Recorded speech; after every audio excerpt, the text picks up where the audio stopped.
Your footage can look amazing, but if your audio sucks, your project's dead.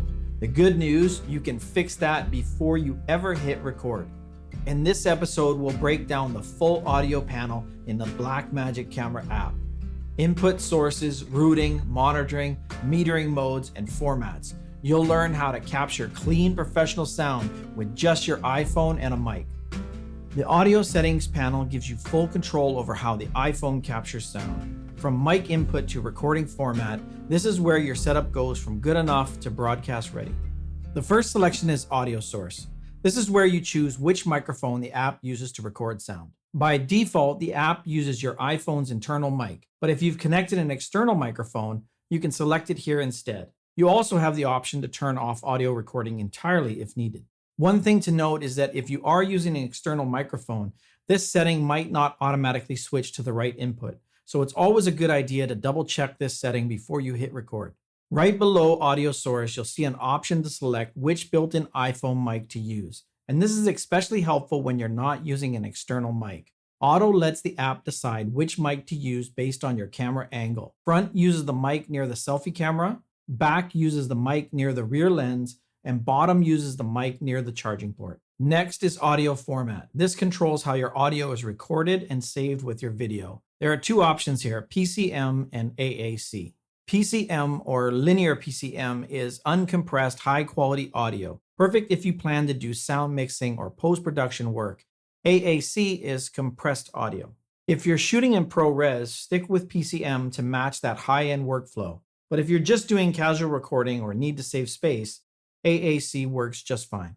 Next is recording mode. It allows you to choose how the app captures audio channels. The first selection is mono. Recording in mono is best when you're using a single microphone like a lav or shotgun mic. Dual mono means your audio is recorded to a single mono signal and saved identically to both left and right channels. A pro tip would be that if you're okay spending a few seconds in post to center the audio, mono is the better practice. It's cleaner, lighter, and more professional. Stereo records two separate audio channels, left and right. It's ideal when you're using two mics or a stereo microphone to capture sound from different directions, like ambient environments, live music, or interviews with two distinct voices. The 4-channel selection records up to 4 separate audio sources as individual tracks. One thing to note is the Blackmagic camera app does not show multi-track audio on screen while recording it.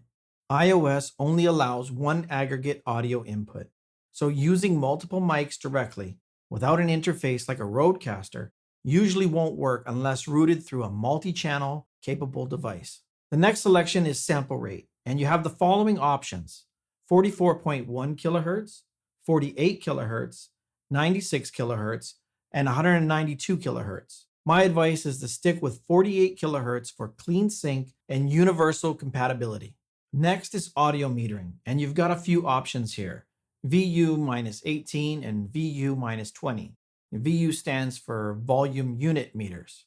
And then you have PPM-18 and PPM-20, which stands for peak program meters. So VU meters respond more slowly. They give you an idea of overall loudness, but they don't react fast enough to show quick peaks that could cause distortion. And PPM meters, on the other hand, are faster and more precise, especially when watching for clipping or sudden volume spikes. I recommend using PPM-20 because it gives you the most headroom, meaning you're less likely to accidentally record distorted or clipped audio. It's a safer choice, especially when recording dialogue or unpredictable sound levels. And finally, we have audio monitoring. When you toggle this on, it lets you hear your audio live while recording. You can monitor audio through the iPhone's built-in speaker, AirPlay devices, and/or Bluetooth headphones. Just note that if you're using AirPlay or Bluetooth, you may experience a noticeable audio delay. It's always recommended to use wired headphones through a proper interface or adapter. That's the gold standard.